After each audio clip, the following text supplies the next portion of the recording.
सेवा कर goods and service tax GST की आज इस प्रारंभिक क्लास में आपका स्वागत है। आज हम वस्तु एवं सेवा कर के वैधानिक ढांचे और कुछ प्रमुख परिभाषाओं का अध्ययन करेंगे।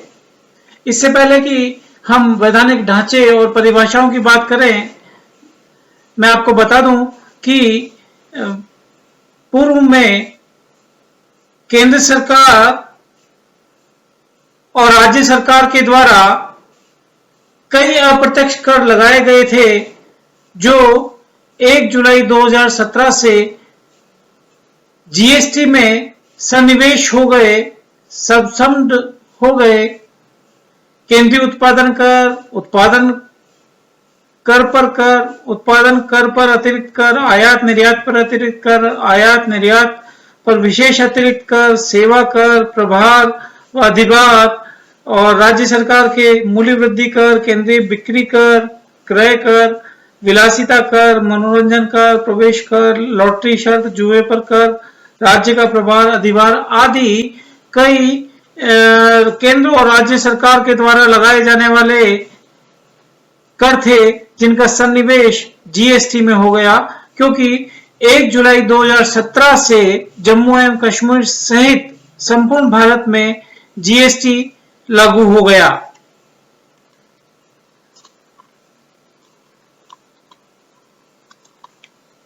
वस्तु एवं सेवा कर उपभोग या गंतव्य स्थान डेस्टिनेशन पर आधारित अप्रत्यक्ष कर है जो केंद्र सरकार एवं राज्य सरकार दोनों द्वारा लगाया जाता है।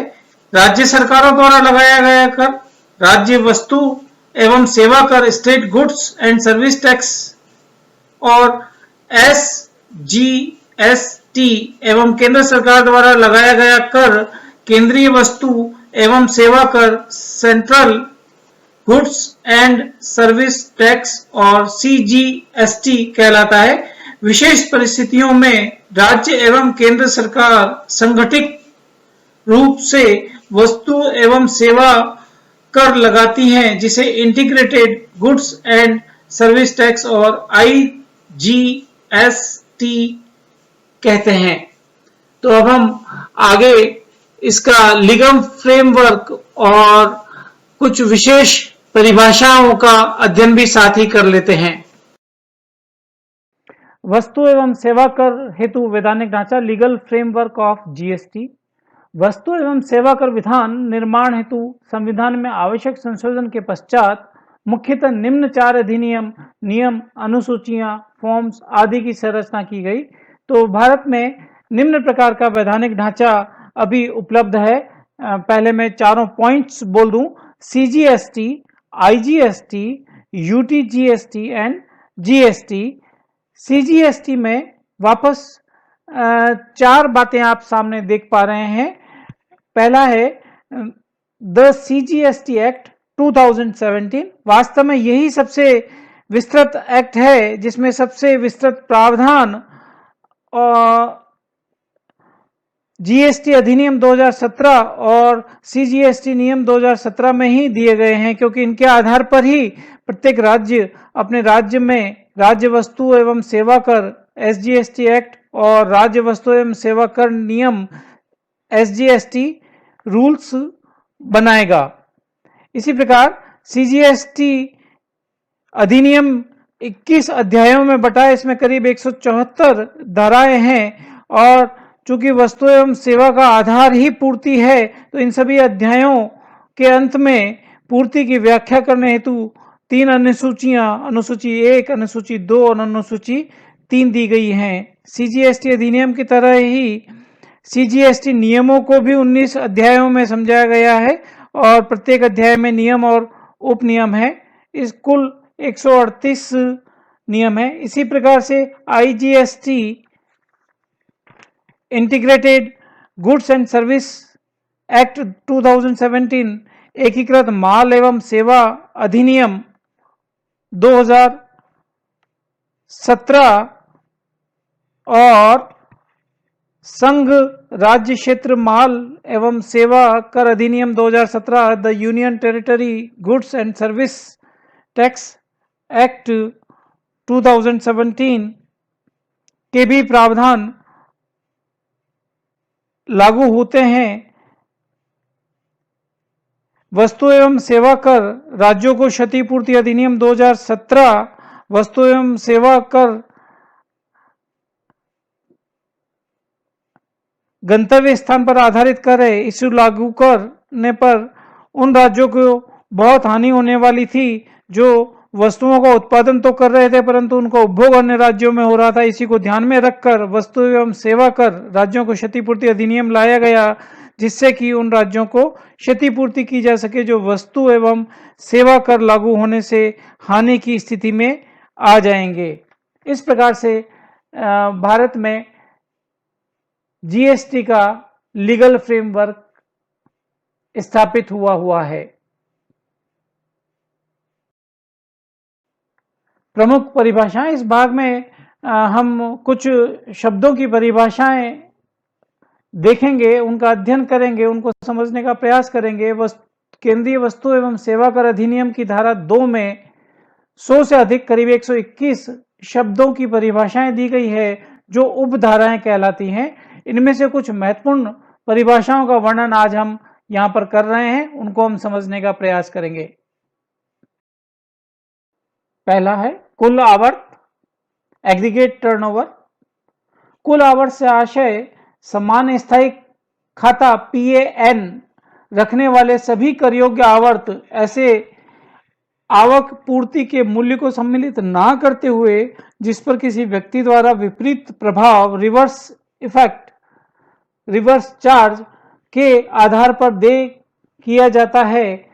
छूट प्राप्त आवर्त माल या सेवाओं का निर्यात एवं अंतर्राज्यीय पूर्ति के योग से है जो संपूर्ण भारत में कहीं से भी हो, परंतु इसमें केंद्रीय कर, राज्य कर, संघ राज्य क्षेत्र कर, एकीकृत कर और उपकर सम्मिलित नहीं है। दूसरी परिभाषा है कारोबार या व्यवसाय, बिजनेस। कोई व्यापार, वाणिज्य, निर्माण, वृत्ति, व्यवसाय, पेशा, साहस या उसी प्रकार का कोई अन्य कार्य, चाहे वह किसी मौद्रिक लाभ के लिए हो या न हो, या इनके समकक्ष या प्रासंगिक कोई क्रियाकलाप या व्यवहार, चाहे ऐसे व्यवहार की कोई मात्रा, आवृत्ति, निरंतरता या नियमितता हो या न हो।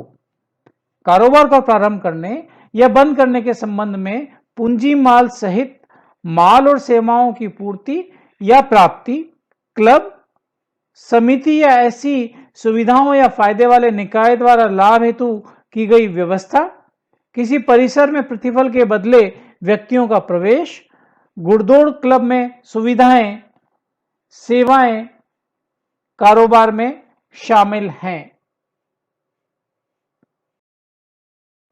पूंजी माल, कैपिटल गुड्स। पूंजी माल से आशय ऐसे माल से है जिनका मूल्य इनपुट कर जमा का दावा करने वाले की लेखा पुस्तकों में पंजीकृत है और जिसका कारोबार के दौरान या उसे बढ़ाने में उपयोग किया जाता है या उपयोग किया जाने की संभावना है। चौथी परिभाषा है संयुक्त पूर्ति की, कंपोजिट सप्लाई। संयुक्त पूर्ति से आशय करयोग्य व्यक्ति द्वारा किसी प्राप्तिकर्ता को की गई ऐसी पूर्ति से है जो माल या सेवाओं या दोनों के दो या अधिक करयोग्य पूर्ति से मिलकर बनी है, या उनका कोई ऐसा समूह है जिसे कारोबार के साधारण क्रम में एक दूसरे के साथ संयोजन से प्राकृतिक रूप से बांधा गया है और पूर्ति किया गया है, जिनमें से एक मूल पूर्ति है। प्रतिफल, कंसिडरेशन। केंद्रीय या राज्य सरकार द्वारा दी गई आर्थिक सहायता को छोड़कर प्राप्तिकर्ता या अन्य व्यक्ति द्वारा माल या सेवाओं की पूर्ति के बदले में किसी भी स्वरूप में किया गया भुगतान प्रतिफल कहलाएगा। इस संबंध में दी गई जमा डिपॉजिट को जब तक पूर्तिकर्ता प्रतिफल के रूप में इसका उपयोग ना कर ले, प्रतिफल नहीं कहेंगे। छठा पॉइंट है इनपुट सेवा, इनपुट सर्विसेज।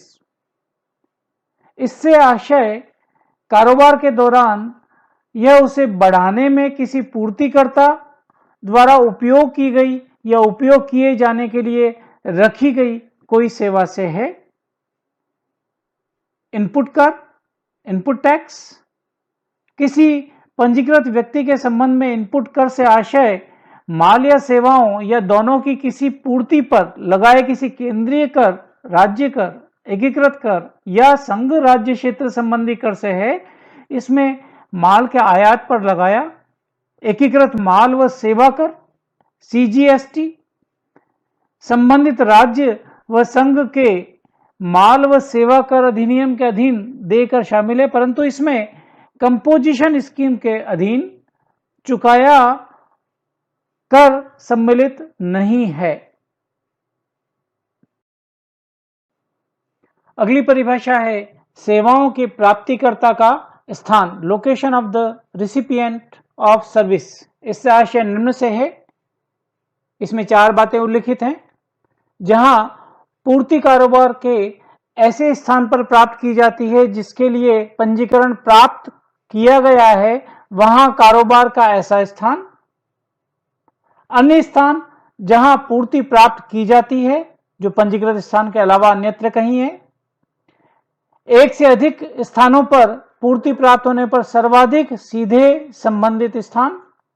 उपरोक्त ना हो तो फिर प्राप्तिकर्ता का निवास स्थान। अगली परिभाषा है सेवाओं के पूर्तिकर्ता का स्थान, location of supplier of services. इससे आशय निम्न से है। इसमें भी 4 बातें हैं। जहां पूर्ति कारोबार के ऐसे स्थान से की जाती है जिसके लिए पंजीकरण प्राप्त किया गया है, वहां कारोबार का ऐसा स्थान। अगर नियत स्थान से अन्यत्र उस पंजीकृत स्थान के अन्यत्र से पूर्ति की जाती है तो फिर वह स्थान। एक से अधिक स्थानों से पूर्ति की जाती है तो सर्वाधिक सीधे संबंधित स्थान। और ऐसे स्थानों के अभाव में पूर्तिकर्ता का निवास स्थान। अधिनियम की धारा 284 सेक्शन 284 में व्यक्ति या पर्सन की परिभाषा दी गई है, जो आयकर अधिनियम में दी गई परिभाषा से अधिक विस्तृत है, भिन्न है। इसके तहत व्यक्ति के तहत निम्नलिखित शामिल है। कोई व्यक्ति इंडिविजुअल, कोई हिंदू अविभाजित परिवार एचयूएफ, कोई कंपनी, कोई फर्म, कोई सीमित दायित्व साझेदारी, कोई व्यक्ति या व्यक्तियों का समुदाय या निकाय, चाहे भारत में समामलित इनकॉर्पोरेटेड हो या ना हो, किसी अधिनियम के तहत स्थापित कोई निगम या सरकारी कंपनी, भारत के बाहर किसी देश के कानून के अधीन समामेलित कोई निकाय, सहकारी सोसाइटी या समिति, कोई स्थानीय प्राधिकारी, केंद्रीय सरकार या राज्य सरकार, न्यास, कोई ऐसा कृत्रिम विधिक व्यक्ति जो उपरोक्त में नहीं आता हो। तो ये सभी इस अधिनियम की धारा 284 के अनुसार व्यक्ति की परिभाषा में शामिल किए गए हैं। अगली परिभाषा है कारोबार का स्थान, प्लेस ऑफ बिजनेस। इसके अंतर्गत निम्नलिखित सम्मिलित हैं। ए, वह स्थान जहां मामूली तौर पर कारोबार किया जाता है।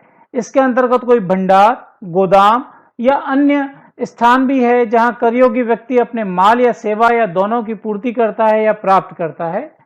बी, वह स्थान जहां करयोग्य व्यक्ति अपनी लेखा पुस्तकों को सुरक्षित रखता है। सी, वह स्थान जहां कोई करयोग्य व्यक्ति किसी अभिकर्ता के माध्यम से, चाहे वह किसी भी नाम से ज्ञात हो, कारोबार में लगा हुआ है।